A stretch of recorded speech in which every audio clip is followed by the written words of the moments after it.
Dieu n'est jamais si près de nous que lorsqu'il place la croix de son Fils sur nos épaules. Jamais plus que dans ces moments-là, nous ne rapportons à notre Père des cieux la gloire qu'il retire de notre patience. Saint Benoît, c'est à cause de vous, ô mon Dieu, pour que nous puissions vous montrer notre amour, que tout le jour nous nous renonçons à nous-mêmes. Les uns ont une croix plus lourde que les autres. L'amour la fait porter, si lourde soit-elle. L'onction de la grâce divine fait qu'on s'y attache et qu'on ne cherche pas à s'en décharger. On finit par s'y affectionner comme un moyen de témoigner continuellement son amour. Le danger de la vaine gloire qui s'infiltre si aisément dans le cœur de ceux qui se livrent à des mortifications de leur choix. Saint Benoît dit « Tout ce qui, en cette matière, se fait sans la permission du Père spirituel est réputé comme présomption et vaine gloire. » La vie commune, c'est cette pénitence des pénitences. Celui qui, pour moi, disait le Père éternel à sainte Catherine de Sienne, veut bien mortifier son corps par de nombreuses pénitences, mais sans renoncer à sa propre volonté, a tort de croire qu'il m'est très agréable. Notre cœur n'est-il pas en effet un autel d'où doit sans cesse monter vers Dieu l'encens de notre sacrifice, de notre soumission à ses adorables vouloirs? Quel autel pourrait être plus agréable à Dieu qu'un cœur plein d'amour qui s'offre sans cesse à lui? Si c'est une chose terrible pour la créature d'être abandonnée de Dieu, qu'en est-il pour elle quand Dieu se met à lui résister? Il n'y a pas de voie plus sûre pour atteindre la sainteté et pour trouver Dieu que l'humilité. Saint Bernard, l'humilité reçoit les autres vertus, les garde et les perfectionne. Les anges qui n'ont point de misère chantent la sainteté de Dieu. Nous chantons sa miséricorde. L'humilité, c'est l'aveu pratique et continuel de notre misère, et cet aveu attire les regards de Dieu. Chacun de nous a une somme de misère suffisante pour attirer les regards miséricordieux de notre Dieu. Le corps doit participer à la vertu intérieure. C'est à l'instant précis de l'anéantissement de nous-mêmes en face de la majesté divine que l'humilité naît dans l'âme. Dès que la révérence de Dieu remplit l'âme, c'est comme une source d'où jaillit l'humilité. Si cette cause fait défaut, l'humilité ne peut exister. Saint Thomas, nous devons non seulement révérer Dieu en lui-même, mais encore révérer dans tout homme ce qui est de Dieu.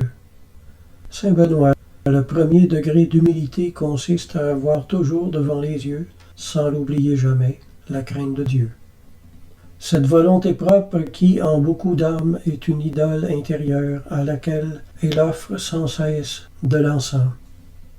Il faut que tout l'homme acquiert et exprime l'humilité par les mouvements de l'âme et ceux du corps. Nous devons donc nous exercer également à l'humilité extérieure, alors même que nous ne sommes pas encore parvenus à un haut degré de la vertu intérieure. Il veut dire que le corps doit suivre l'humilité du cœur. Il y a plusieurs postures. On peut se mettre à genoux en fermant les yeux, on peut lever nos mains, on peut se prosterner carrément par terre, on peut marcher silencieusement, on peut garder un silence. À cause de l'union intime de l'âme et du corps, tout acte extérieur de vertu, souvent répété, comme se frapper la poitrine avec son poing, tenir les yeux baissés, se mettre à genoux pour accomplir la satisfaction à son retentissement dans l'âme, influe nécessairement dans la vie intérieure. Saint Benoît, ceux qui cherchent Dieu craignent le Seigneur. C'est là la racine de l'humilité. Louis de Blois, plus on est humble, plus on est près de Dieu et proche de la perfection. L'abbé de Clairvaux, ô la grande vertu d'humilité vers laquelle la majesté divine s'incline si facilement, comme elle sait vite changer le respect en amitié, et faire que Dieu, qui était loin de nous, soit bientôt très près. Sainte Thérèse, notre Seigneur lui-même met en nous l'humilité, et bien autrement que nos pauvres réflexions ne pourraient le faire. Quelle comparaison en effet entre nos réflexions et cette humilité vraie, accompagnée de lumière, que Dieu lui-même enseigne à l'âme et qui la fait rentrer dans le néant. L'humilité pourrait être appelée le reflet pratique de nos entretiens avec Dieu. Une âme qui n'entre pas fréquemment en contact avec Dieu dans la raison ne peut posséder l'humilité à un haut degré. Angèle de Foligno. Quand je vis où Jésus fut réduit, quant à son humanité, je commençai à entrevoir pour la première fois les dimensions de mon orgueil.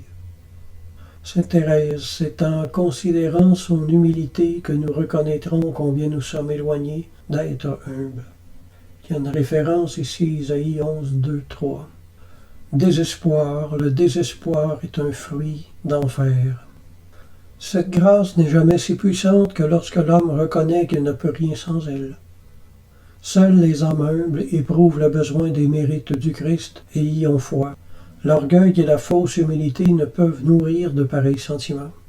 Saint Benoît, il y a des âmes que l'amour entraîne à suivre le Christ de plus près. D'autres, c'est la crainte. Le véritable obéissant, disait le Père éternel à Sainte Catherine, se tient sans cesse en appétit de soumission, continuellement et sans relâche, comme une musique intérieure chante son désir. Entre nos voix et les voix de Dieu, il y a l'infini. Monseigneur Gay, on se tromperait beaucoup en croyant qu'un sacrifice n'est valable et agréable à Dieu que si tout y est triste et mortifiant pour la nature. La Sainte Bible fait foi que Dieu reçoit les fleurs et les fruits comme le sang, et la joie comme les larmes. Il y a certainement beaucoup de larmes dans le sacrifice de louange qui s'appelle le psautier ou les psaumes, le livre des psaumes, mais que la joie y déborde et que l'on y sent souvent une âme jubilante et ravie.